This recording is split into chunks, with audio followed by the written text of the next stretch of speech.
Indeed, going all the way back to the Wright brothers.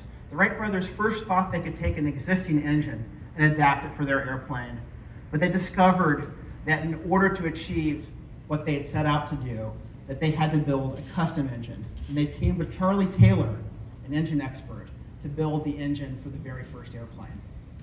And if we fast forward today, we see that many of the most important innovators in aerospace are taking responsibility for the creation of their propulsion systems.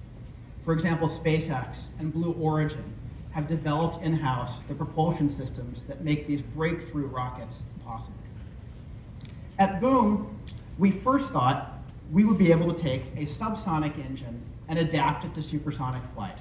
And we're grateful for the years that we spent with Rolls-Royce looking very closely at the propulsion system design for Overture. This gave us a very clear understanding of the requirements and needs of a supersonic propulsion system, but it also helped us understand the limitations both of the technology and the business model that's behind the subsonic world today. And in particular, I'd like to highlight one aspect. A subsonic airplane at takeoff is at full power, and as it climbs out and reaches cruise flight, it can actually throttle back. But a supersonic airplane, takeoff is actually the easy part, and we require full thrust and full performance, not for minutes, but for hours of sustained supersonic flight. And while a subsonic engine can be adapted to perform this mission, it comes with some drawbacks. Spending many hours at high thrust, at high performance, at high temperature, for an engine that was not really optimized for that, comes with some drawbacks, specifically related to maintenance. A design of that kind will come off the airplane more often and need to go down for the shop to be repaired and overhauled. These shop visits are not just disruptive for airlines, they are incredibly expensive. And economically, the subsonic business model compounds this challenge.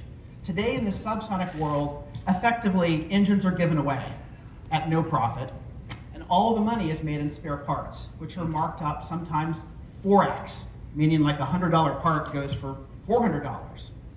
And for a supersonic airplane, this becomes economically significant.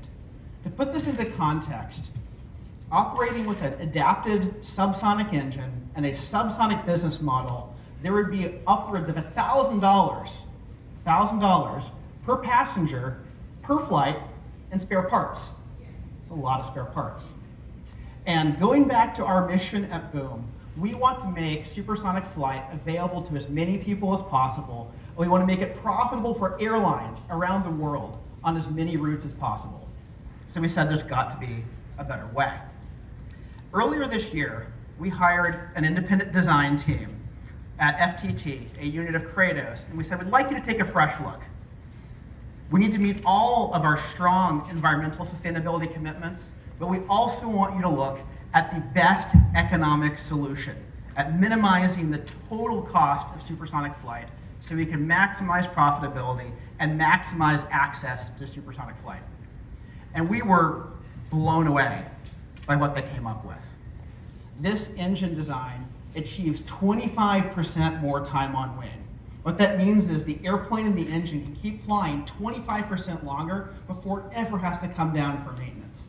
This results in less disruption to service and significantly reduced costs.